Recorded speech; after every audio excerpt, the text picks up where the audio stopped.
Welcome back to a True-Sided Crime, True-Siders. I am so excited to be back for another week. Being in a studio makes me feel so great that I get to connect with you.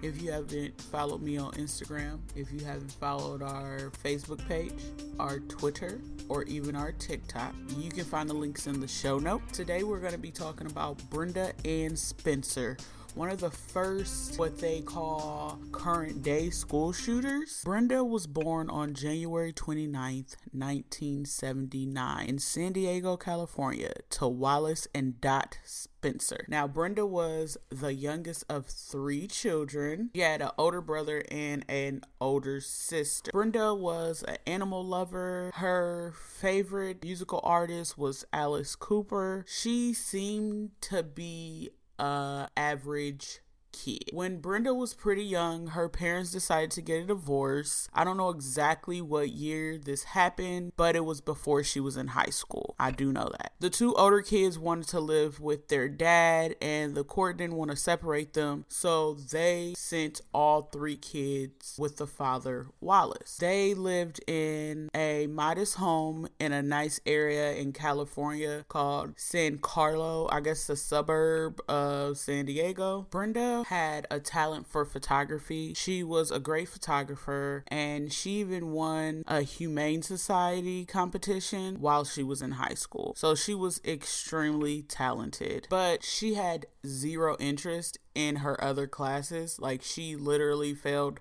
all her other classes. Now, we all know that is the way to get your administration attention, and they're going to want to talk to you and figure out what's going on. They'll send you to counselors, and this is what they did with Brenda. She was referred to some counselors, and during these meetings, they realized that Brenda suffered from depression and she had some suicidal thoughts. One of her teachers said that she would have her head down so often in class that he constantly thought she was sleeping. She was never really engaged in any of her classes. And this was another reason why they worried about her, and the reason they wanted to talk to her, and found out she was depressed and suicidal. Now, her dad literally refused to sign any paperwork for her to get treatment.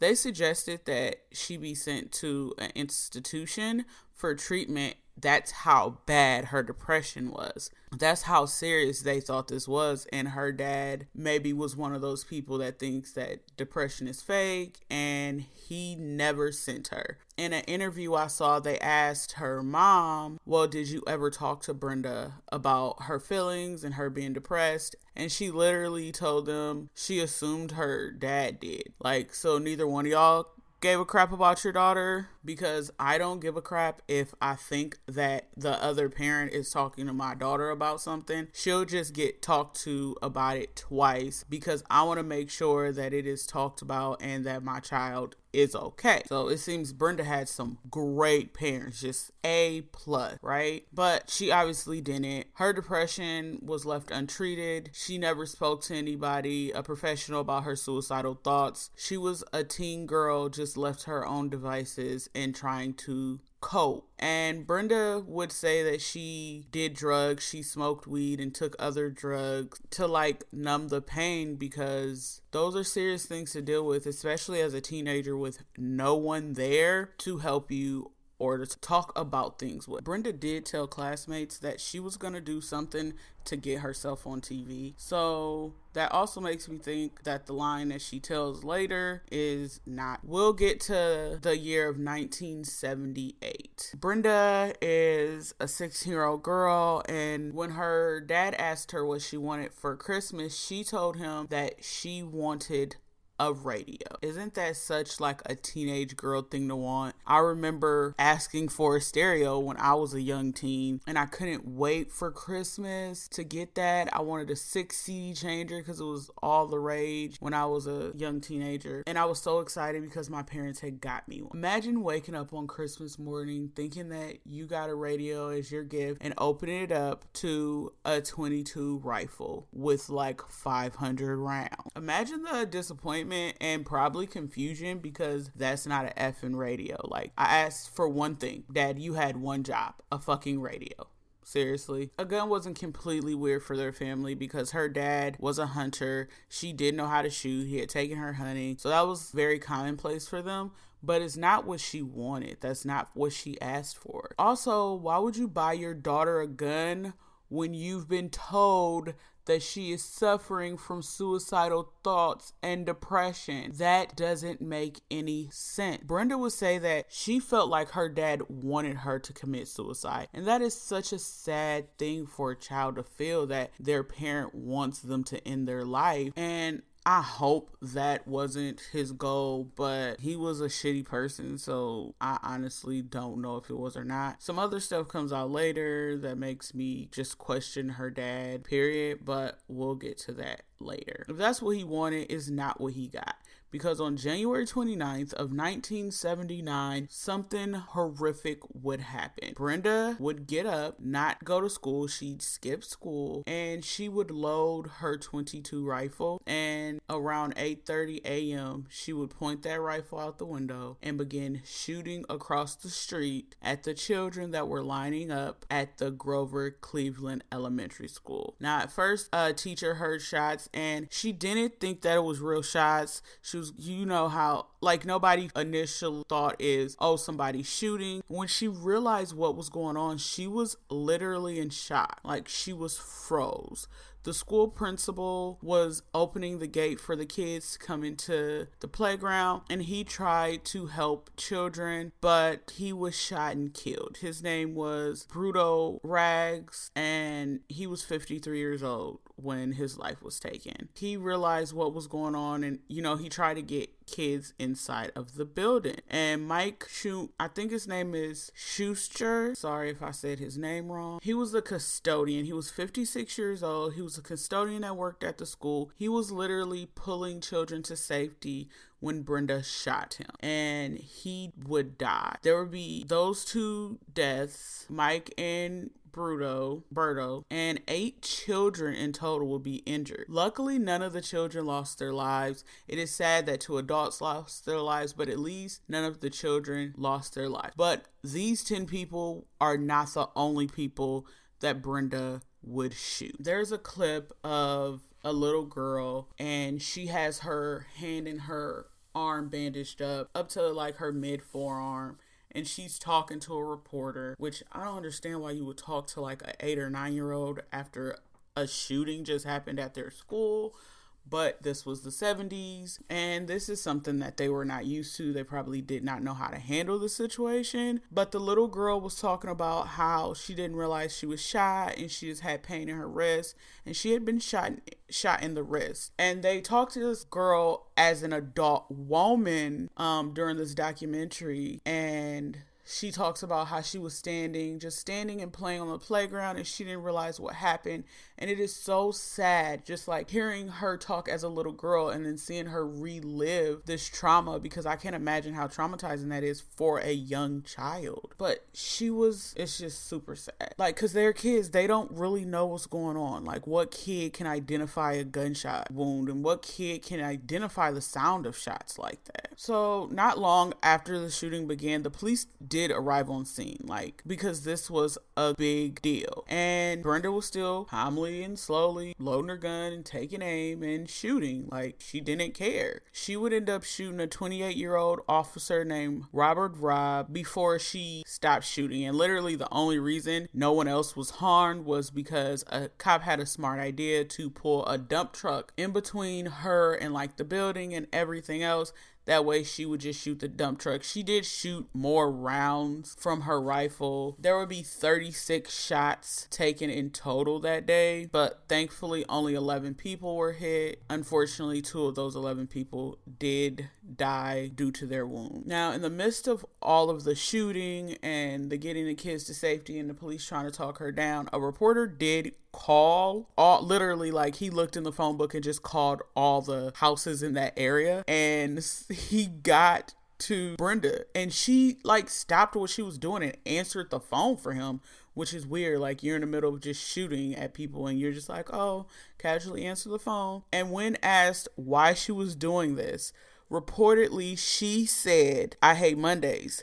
This livens up the day." Can you imagine how this reporter felt hearing this 16-year-old girl say, I hate Mondays. This lightens up the day. We all hate Mondays, but you don't see us going around shooting people. I mean, I guess some people do, but it's not right. The majority of functioning human beings do not do these things. And I can't believe this is just a 16-year-old child. She's also reported to have said that the kids were easy targets like cows in pasture. If this was honestly a statement she made, that sends so much fury through me because, as you guys know, I have 5 children, and if something happened to my kids, I would not be responsible for my actions afterward. Like, period. Not responsible for whatever my actions were after that time because you hurt my child.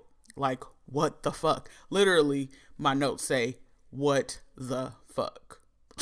Because even when I was initially reading this and taking notes, I was like, what the fuck is going on? Like, is this real? Because it just doesn't seem real. It doesn't seem like a real thing that would even happen. But this happened. So it literally took them 7 hours. 7 hours to talk her down. She had a standoff with the police for 7 hours. This is ridiculous. Once again, I truly believe it's because they didn't quite know how to handle the situation in the late 70s. Like, how often did this happen?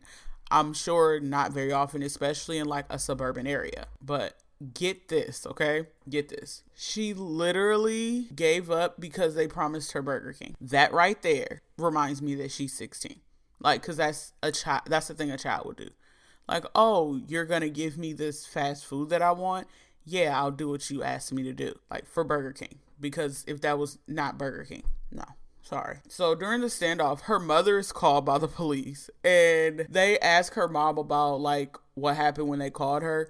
Do you know, she said when the police called her, she said she was in the middle of her shift or she was counting her drawer down or something and she couldn't just leave. And they were like, ma'am, it is an emergency. It's an emergency with your child, whether your child is the perpetrator or they're the one being hurt. Like, I'm not sure if she knew exactly what was going on, but I'm dropping everything and going to tend to my child because that's my child. I could not care less about this job over my kid. I feel like nobody loved this girl. It's just frustrating. Like, did anybody love this child? And maybe if somebody loved her, could could it have led her away to not do something this horrible? That pissed me off. Like, fuck your shift, lady. Now, remember I was saying that we would later find out some stuff about her dad and we'd be like, that's weird. This is one of the things. It's something else comes up later, but this is the first thing. So after she's arrested, the police go in the house. They search the house where Brenda lived with her dad. They found the house literally extremely dirty. Liquor, alcohol bottles, beer cans, all that stuff is just scattered around the house. They have little to no furniture. There is one mattress laying in a room. It's reported, like, by everybody that this is where Brenda slept with her dad, on one mattress. First of all, if that's all you could afford, that would be one thing, but obviously you're spending a lot of money on beer and alcohol because he's a freaking alcoholic. But at least give your daughter the mattress. Why does she need to sleep with you on the mattress? That's weird to me. She's 16 years old. She should not be sleeping in the same bed as you, but I guess to each their own. It's just a little bit weird. Brenda was arrested and she's charged as an adult. They charge her with 2 counts of murder and they charge her with 8 counts of attempted murder for the 8 kids. It seems like she didn't get charged for shooting the cop. I don't know why she wasn't, but she wasn't. So Brenda was subjected to tests, which isn't uncommon with like murder cases, especially stuff like this, like serial killers, spree murderers, mass shooters. They are generally given tests just because they're trying to figure out, they want to know why they did it, if they're fit to stand trial, all of that stuff. So tests are run on Brenda. She's found to have temporal lobe damage. Temporal lobe is located above your ear area, so like right above your ear. It is the second largest lobe of your brain. It's the area of the brain that manages and processes auditory information, affects and emotions, language encoding, memory, and certain things associated with your visual perception. So how you visually perceive things. Now, if you have temporal lobe damage, you can like one or multiple of these can apply to you. Difficulty in understanding spoken words, disturbance in selective attention to what we see and hear, difficulty with identification and categorization of objects, difficulty learning and retaining new information, impaired factual or long-term memory, persistent talking, difficulty in recognizing faces, increased or decreased interest in sexual behavior, and emotional disturbance. An example,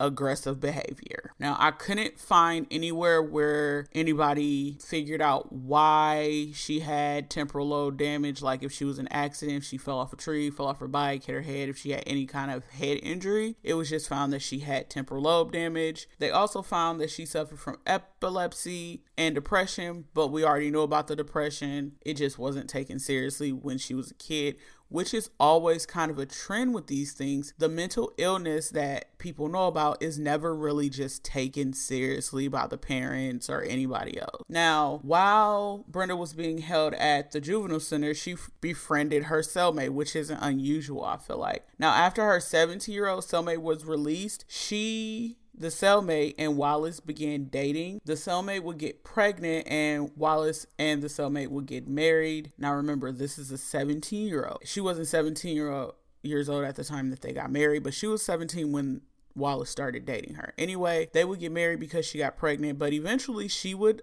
leave and abandon the child with Wallace. I'm pretty sure it was a little girl too, because I think in the documentary I watched, they caught her coming out the house and she kind of just didn't want to talk to them, which I can understand. Now, it's just weird because he dated and married a girl who was younger than his daughter, who was friends with his daughter. And literally all the reports I found said that she looked a lot like Brenda, including having the red hair that Brenda had. Because Brenda had like long red hair, like typical 70s length hair. She wore a skull cap, like a beanie cap, and she had these huge Coke bottle glasses, which I feel like are very reminiscent of the time, like very 70s, right? So shortly after Brenda's 18th birthday, she was sentenced to 2 25 to life sentences in prison.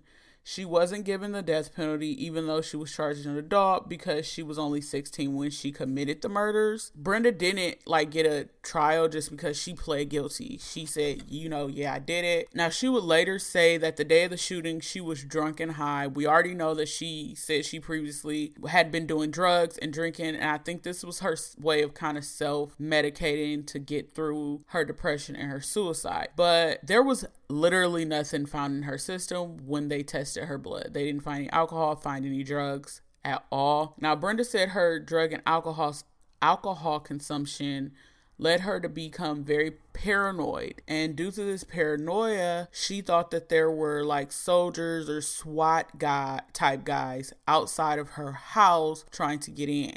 And she said she loaded her gun and was shooting at them, not realizing that they weren't there, and she was shooting the kids behind her. Now, I couldn't find where she had said this previous 2 years after, like in this interview years after the situation had happened, but she said that she was shooting at these SWAT soldier type guys. She thought they were trying to attack her. She didn't even perceive at all and realize that there were people behind them, so she was not taking aim at the people across the street. Brenda has come up for parole at this point, I believe it's 5 times. One of them was in 2009, the other in 2016. She has been denied literally every single time. It might have been 6 times because of the one in 2019. Now, in 2019, she was denied again.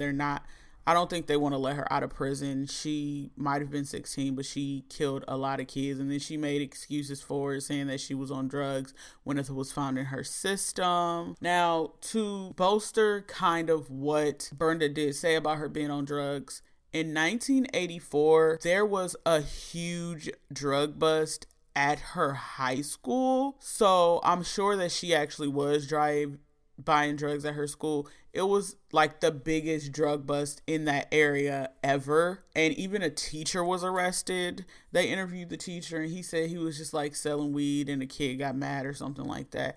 But whatever, you're selling weed. Like, I know it's the 70s, but you shouldn't be selling weed to kids at the school. Like, that's not okay. So, like, I do believe Brenda was buying drugs at the school, but I don't necessarily believe she was on drugs that day because of the test that they ran on her and said that she was negative. Anyway, so during some of these hearings, Brenda would give new information, I'm using air quote, to the parole board that she had never said. Like, she said that her father sexually abused her as a teen. That I don't think that I doubt that is very possible, but I'm not sure what it has to do with her being paroled. One of the reasons I know that has been cited on multiple sources of why Brenda was denied parole was she was emotionally unstable. She tattooed herself with a paperclip because her girlfriend broke up with her, and she tattooed and it said courage and pride, unforgiven and alone, because she was mad because her girlfriend broke up with her. Like, Brenda remains in prison. They have literally a no, like, they don't want to let her out at all. And I don't blame them because what she did was horrible. She does say that she does feel bad for it. And I know one of the things to get out on parole is you're supposed to feel remorse. That's one of the things that they take into account in accepting what you did and taking responsibility. But is she taking responsibility if she said that she was shooting at hallucinations? Because we don't know if that's true or not. I don't know. Let me know what you guys think. Anyway, but I don't think that they want to let her out. She doesn't seem like she is emotionally stable. She was like in tears and really just messed up in her parole hearing, which I can understand. She wants to get out. She's been in prison since she was 16 years old. But there are consequences. I think that they also need to give her some kind of mental health help. And I hope that they've done that in the time that she's been in prison, because she's been in prison for a very long time, since 1979. So that's the story of Brenda Spencer. But I do have like a little side note. It's an interesting side note. So the Boomtown Rats came out with this song called I Hate Mondays. And the lead singer, Bob Geldof, happened to be in the States when the shooting happened, when the Garfield Elementary shooting happened, right? And he was baffled by this kid who had shot other kids and killed people. Like, he couldn't understand it. He said it was senseless. So he would go on to write the song I Hate Mondays, and he said that he wrote this song. It was a senseless song written because of a senseless act. So it was a senseless act she did, so he wrote a senseless song. And I just thought that was interesting that a song came out. I did listen to the song, and I'll link it in my show notes, just because why not give it a listen? The song that was inspired by Brenda Spencer. Now, I also do need to say that Brenda says she does not remember saying I hate Mondays, this livens up the day, or the comments about the kids being easy targets like cows and pastures. She claims she doesn't remember it, but she also said if she said it, it was because she was on the drugs. So I don't know. She denies it, but just because she denies it does not, why would he make that up? That's a weird thing to make up. Like, such a weird thing to make up, right? So this is the case of Brenda Ann Spencer and how she hated Mondays. Once again, everybody, thank you for giving my podcast a listen. I appreciate you guys so much, and the growth that we have been having is amazing. You guys are so stinking supportive. Please don't forget, go to our Instagram, follow us on Instagram, like our page on Facebook, join our Facebook group. You can find it linked on our Facebook page. All of our handles are A True Side of Crime.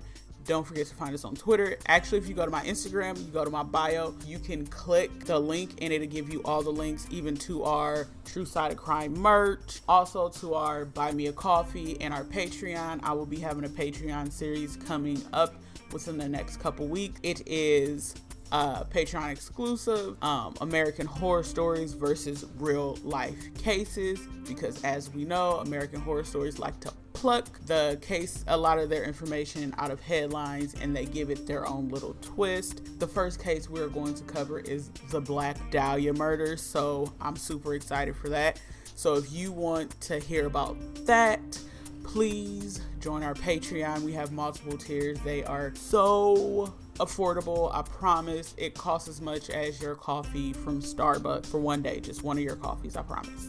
So if you can give me a favor and just give me the $5, it would be greatly appreciated. It would allow me to put out more quality content and upgrade some of my equipment to give you guys a better, more quality podcast and more content and better quality content, which is what I always strive to do, because I love being able to tell stories to you guys, and I love our true crime community. Thank you guys again. Continue to be the amazing people you always are. Stay safe, and please don't get murdered.